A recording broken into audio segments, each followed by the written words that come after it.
All right. So here we are, waiting for my sister to pop in here. We decided to go directly live on YouTube today instead of going through the regular stream that I usually go through, which is live stream. All right, trying to get that out of there. All right. So if you are anywhere in the vicinity, if you're able to drive, sit down, grab a cup of tea, something, coffee, whatever it is that you drink, my sister and I will be doing Connecticut Housewives and Housewives of Connecticut today. All right. I'm looking around to see what I have in the background. Um, a few things that I could move. Right. I'm waiting for my sister to come on. Let's see here. What's that? Let's see. What is she saying here? Okay. I'm going to move a couple of things out the way. Move these things. This is the clothes, the laundry. Because I normally do my live in a different spot. But today I decided to do it right here. Because the sun is great. It's shining in on me. There we go. This little blanket. That's okay. All right, then. So while she's popping in, my goodness, there's so many things going on right now in I want to say the universe, but in the United States. My sister and I just have fun, get on, do a little bit of talking, chit-chatting here and there. And see, I don't see how do I know if she pops in here? Because we're doing it differently. I guess I'll wait.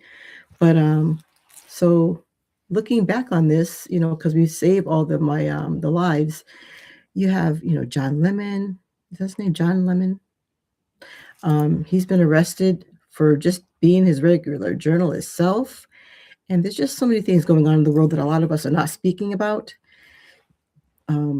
So I don't know. But today, my sister and I wanted to talk about a little bit about finances. I know that my children like to travel, and a couple of them have suggested on getting credit cards for travel only, or it's called a travel card. I'm not sure what it's called. But anywho, hopefully you guys can hear me loud and clear. If you come into the room, go ahead and, leave me a comment. I'm going to go ahead and type in the comment section, welcome, as we're waiting for my sister to come in here. All right. And then there was a TikTok that I wanted to see.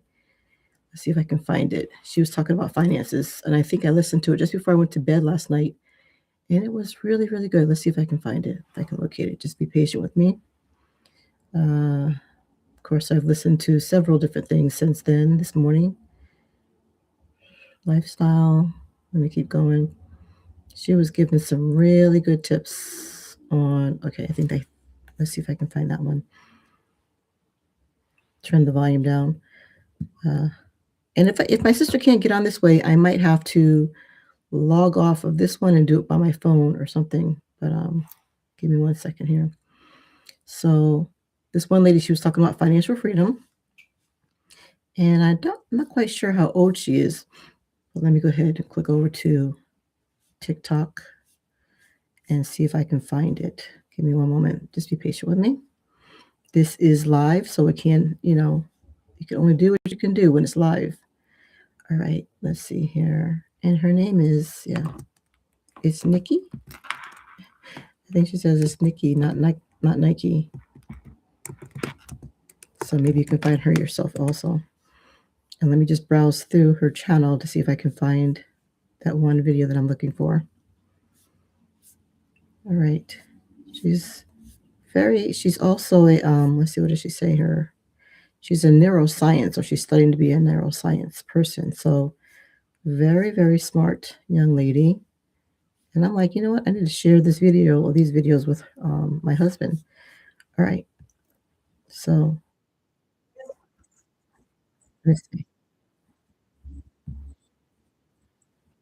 Okay. Give me 1 second. All right. Let that play. Let me. Oh, how do I do that on? I'm not sure how to share that over here. Well, maybe we can just listen to it. This is different because I'm used to doing everything by Restream. So let's see, what is that? Or this.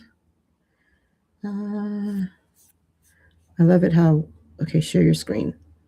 When you have to do things and you're learning by trial and error, where'd you go? Right.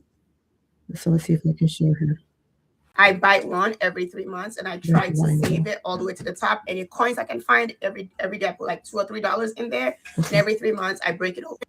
I Here are know. the 5 ways I implemented frugality into my life because I believe strongly that frugality is freedom. Hi, my name is Nikki, not Nike, and I paid up $120,000 in debt. It was in Business Insider, and here's how I did it. Let's do it. Number one, I learned how to save slowly before I opened a high yield savings account. I went back to my roots, what my parents taught me, and I got a piggy bank. I still have it till today. Makes me want to I go out and buy get one. one every 3 months, and I try to save it all the way to the top. Any coins I can find every day, I put like $2 or $3 in there, and every 3 months I break it open and I put that in a high yield savings account. Piggy banks are so great. I know it seems very childish and petulant. However, there's a reason our parents taught us at a very young age to use a piggy bank. Get a piggy bank. Number two, work less, hustle more. This idea that you have to work yourself to death is outdated. Okay. I used to be like that. You want to have things that are making money for you while you're sleeping. If you know me, you know that I sleep a lot, about 14 hours a day, actually. Yeah, I know. But the few hours that I am awake, I am very productive. You know, when I see someone who's like hard work and they don't have time to spend with their loved ones because they're working themselves to death, yet somehow you're broke, something is wrong. There's a disconnect there, okay? Figure out a way to make sure that your money is working for you in your sleep. Number three, it's redundant at this point. However, you have to be a voracious reader. Three books that you have to read and it will change your life within a year. Number one, Rich Dad Poor Dad. It's a classic for a reason. It's been around forever, almost 30 years, I think. And it's been number one selling book, in finance for that long because, well, it's a brilliant book.